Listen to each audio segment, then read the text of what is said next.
Hi, this is Joan, and you might have already seen this on Fox News. Chicago residents sound off on illegal immigrants in neighborhood. They disrespect us, rob us, harass us. Now, as an African American, generally, we don't have prejudice too much against other races. For a fact, we tend to look up to them. So much so that um, they talked about black girl magic, but it seemed to me that it should have been non-black girl magic because our men, for the most part, are willing to risk life and limb to be with someone who's not a member of their own race. But that's an aside. Let me read some of this article to you. Residents of a Chicago area neighborhood frustrated by the disruptive behaviors of illegal migrants at a local shelter sounded off to city leaders this week. Neighbors said they no longer had any tolerance for migrants who were loitering, engaging in late night partying, prostitution, littering, and even fighting with community members, CBS 2 Chicago reported. Distraught residents told city officials in attendance that the migrants' behavior made them feel unsafe. I would ask you all to go out there at night, in the middle of the night, and see what goes on, one emotional resident said. Another woman vented, they disrespect us, they rob us, they harass us.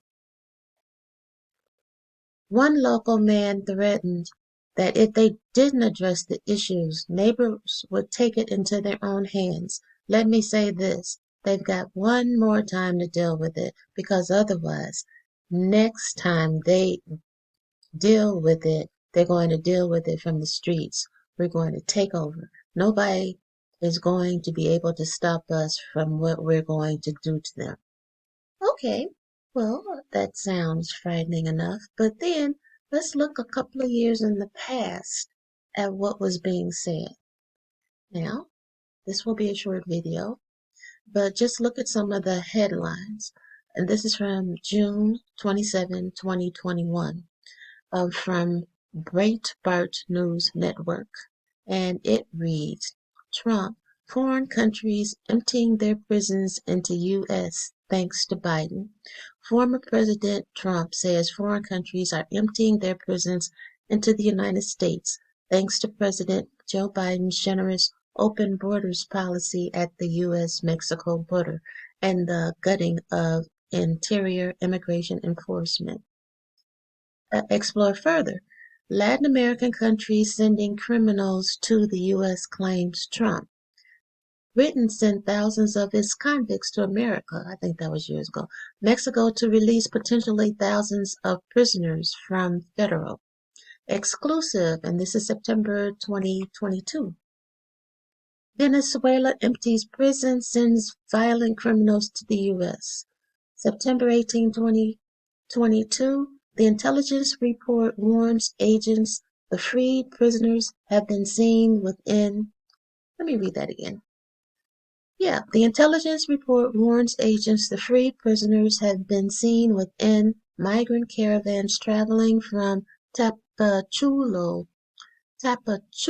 Mexico, toward the U.S.-Mexico border as recently as July. The source, not authorized to speak to the media, told Breitbart Texas the move is reminiscent of a similar action taken by Cuban dictator Fidel Castro. Okay, people also ask, are other countries emptying their prisons into the United States? Other countries are emptying their prisons into the United States. Let's send them to the United States and they'll get in. That's from Trump, Foreign Countries, Breitbart 2021. Could escapees slip across Mexico's border? A prison break in Ciudad Juarez, Mexico on January 1st has security experts fearing that escapees could slip across the border. That was from January of 2023, New York Post. This is from, well, PolitiFact, fact-checking claim. And the question is Venezuela sending prisoners to the U.S. border? PolitiFact reached out to Venezuela's foreign ministry about the claim that its government is sending prisoners to the U.S. southern border, but didn't hear back. That was from September of 2022. And how much does it cost to inmate illegal immigrants? This, I don't see a date right here, but it says the cost per capita varies according to each state. In Texas, the government spends $12,000 per inmate, but in California, this figure triples.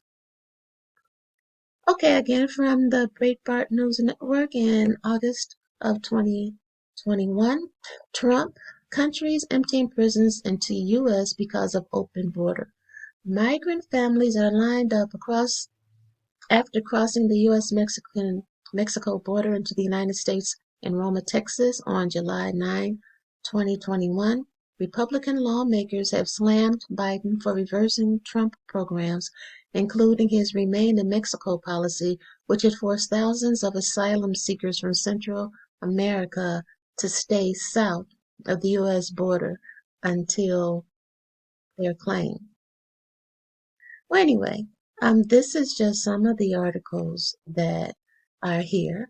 And what I'm saying is, um, people, these very frustrated people in South Shore are, the last one is saying, hey, we're going to deal with it. We're going to take it.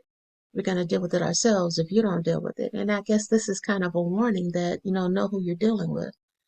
And it's also a question of if you have people who are Hispanic and America's a melting pot, but each neighborhood has its own particular flavor and its own particular, uh, basically racial or ethnic group, why wouldn't you send the people that you're bringing in to the people who are already here and members of their group who already speak the language? What's going on makes sense to someone because they know what the actual plan is. But if you're just looking at it and you're thinking logically, what's happening doesn't make sense. Why are you sending Hispanics and Spanish speaking people to African American, generally non Spanish speaking people who, in some ways, are already having issues with resources? But that's something to think about. And if you have any other information about it, please let me know. But it tells you this in the Bible. And Jesus went out and departed from the temple, and his disciples came to him for to show him the buildings of the temple. And Jesus said to them, See ye not all these things? Verily I say unto you, there shall not be left here one stone upon another that shall not be thrown down. And as he sat upon the Mount of Olives, the disciples came unto him privately, saying, Tell us, when shall these things be, and what shall be the sign of thy coming, and of the end of the world? And Jesus said unto them, Take heed that no man deceive you. For many shall come in my name, saying, I am Christ, and shall deceive many. For ye shall hear of wars and rumors of war, and see that ye be not troubled. For all these things must come to pass, but the end is not yet. For nation shall rise against nation, and kingdom against kingdom. And there shall be famines and pestilences and earthquakes in divers places. All these things are the beginning of sorrows. So I really think that that is applicable to what you're saying now, that this seems to be preparation for something. And it basically tells you when you see the nations rising up against each other, after that, you're going to see famines, pestilence, earthquakes all over the place. And this is just the beginning. So this is Matthew 24, and that's something that you might want to look into because I don't want to make this too long. So, even though these things are coming in the near future, what's coming after it is so wonderful, you won't even remember all these hard times. But the thing is to know what time you're in and to deal with it as it comes. So, you guys have a great rest of your day. If you have any questions, comments, or concerns, please list them. I'm very happy to receive them. Guys, take care. So long.